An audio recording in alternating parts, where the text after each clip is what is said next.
ہاں اصل دیکھنا یہ ہے کہ پنجاب میں کی لڑائی میں عوام کا کوئی مسئلہ حل نہیں ہو رہا تھا. لا اینڈ آرڈر ہے, چوریاں ہو رہی ہیں. مینار پاکستان پر درجنوں گاڑیاں چوری ہو چکی ہیں. کوئٹہ سے آئے تھے, کراچی سے آئے تھے, وہ یہاں کافی بیچارے پریشان, اپنے کاغذات سب گاڑیاں, کسی نے پوچھا ہی نہیں, کسی نے ایکشن ہی نہیں لیا. اس لیے میں سمجھتا ہوں اگر یہ پنجاب گورنمنٹ فریم ہو رہی ہے تو کم سے کم یہ آگے چلتا رہے گا. سر پیٹرولیم مصنوعات کی قیمتیں ہم بات کر رہے تھے پچھلے پروگرام میں بھی, ہمیں یہ لگتا تھا کہ شاید یہ اسی طرح سے رہیں گے اور سبسڈی عوام کو دی جاتی رہے گی, لیکن اب تو موجودہ حکومتیں ہاتھ کھڑے کر دی ہیں, وہ کہتے تھے ہم تو کنٹینیو نہیں کر سکتے اس کو. سب سے پہلے تو یہی کہتے تھے جی پٹرول کی قیمت جو عمران خان روز بم گرا رہا ہے, اور ہمارے جو چینل ہیں مثلا جو بالکل بکے ہوئے چینل ہوتے تھے وہ جو 3 روپے اگر بڑھتا تھا تو بم گرا دیا, 4 بم گرا دیا. جب انہوں نے پرانی قیمت کو برقرار رکھا اور پھر 10 روپے مزید کم کیا اور اس میں پتہ چلا کہ 26 بلین روپیہ وہ سبسڈی دی جائے گی, تو لوگوں نے کہا کہ چلو کوئی ریلیف ملا ہے. اس وقت کسی چینل نے نہیں کہا کہ پوری دنیا میں تیل زیادہ ہے. اس وقت بھی انڈیا میں 252 روپے لیٹر تھا, اس مختلف ملکوں میں مہنگا تھا. لیکن یہ اب کون سا جواب پیش کریں گے؟ ہر آدمی بے ایمانی میں اس حد تک آگے جا چکا ہے جسے میں دیکھا ایول جینیس ہیں. شیطان جس طرح ہوتا ہے وہ عقل مند ہوتا ہے, لیکن وہ شیطان کا کام ہے شیطانی سوچنا کہ اپنے بندوں کو ہر صورت سچا ثابت کرنا. بڑی اہم ملاقات ہوئی ہے لنڈن میں نواز شریف صاحب کی اور بلاول بھٹو کی, تو اسی دوران ہم نے دیکھا کہ کچھ کمپیریزن کیا جا رہا تھا. بے نظیر بیٹھی ہیں نواز شریف کے ساتھ ڈسکشن کر رہی ہیں, اسی طرح سے بلاول اب بیٹھے ہوئے. تو آپ کو کیا لگتا ہے کیا کانسیکوینسز ہوں گے اس کے, کیا رزلٹ نکلا, کیا فیصلہ ہوا, کیا بارگیننگ ہوئی اس میں؟ دیکھیں جب ان کو اس چیز کا کوئی فرق نہیں پڑتا کہ بے نظیر کون تھی, تو بلاول کو نہیں فرق پڑتا, میاں نواز شریف ہمیں کون ہوتے ہیں بیسیکلی. تو یہ آپ کریکٹر اور جس طرح بھی میں نے کہا لوگ رول ماڈل, تو وہ اس کو چھوڑ دیتے ہیں کیونکہ وہ کہتے ہیں حمیت نام تھا جس کا گئی تیمور کے گھر سے, اس کو چھوڑ دیں. اب یہ کہ وہاں ہوا کیا یا کیا کر رہے ہیں, کچھ تو پاکستان میں انہوں نے اپنے طور پر ہر پارٹی نے بقدر حصہ, تو اکثر ہوتا یہ تھا پرانے زمانے میں لوگ ملکوں پر حملہ کرتے تھے اور مختلف قبیلے مل کے حملہ کرتے تھے.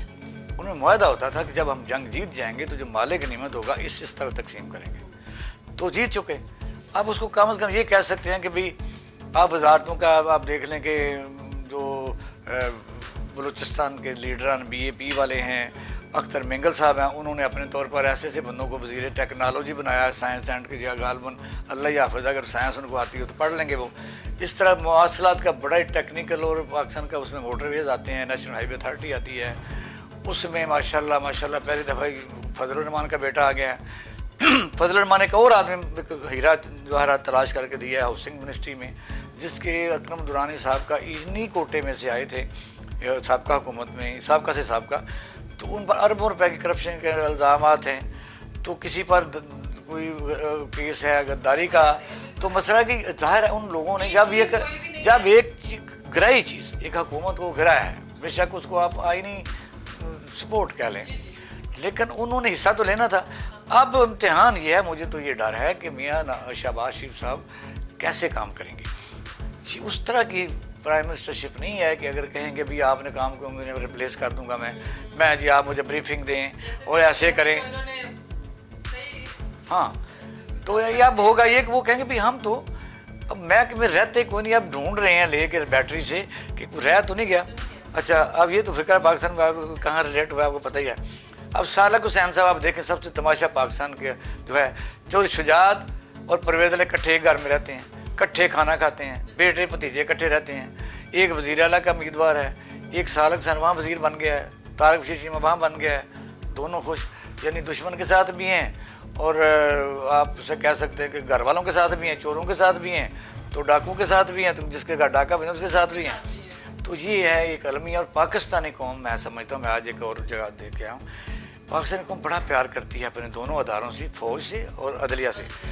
لیکن اگر وہ ان کی ریزرویشنز ہیں, وہ سمجھتے ہیں کہ اداروں کو بھی اپنا کام کرنا چاہیے, تو اداروں کے خلاف نہیں ہیں, وہ صدمے میں ہیں کہ یہ جو اداروں کی اس وقت ریپوٹیشن پرسیپشن بن چکی ہے پاکستان میں, وہ کوئی مانے یا نہ مانے, لوگ بات کرتے ہیں سوشل میڈیا سے ہٹ کے گلی محلوں میں بھی, کچھ آپ کے پاس آتی ہیں کوئی نہیں آتی. یہ بڑی خوفناک ہے, اس سے ملک کمزور ہوتے ہیں. تو میں سمجھتا اداروں کو بھی ہوش کے ناخن لینے چاہیے اور بڑی تیزی سے یہ جو رجیم آ گیا ٹھیک ہے، اس کو جتنی جلدی ہو سکتا ہے الیکشن کی طرف نہیں جانا چاہیے، یہی مسائل کا حل ہے۔ ٹھیک ہے اقبال صاحب، بہت شکریہ آپ کے ڈسکشن کے لیے۔ ناظرین آج کے پروگرام سے اتنا ہی، اپنی ہو سمیرا مرزا کی اجازت دیجیے، اپنا خیال رکھیے گا، اللہ حافظ۔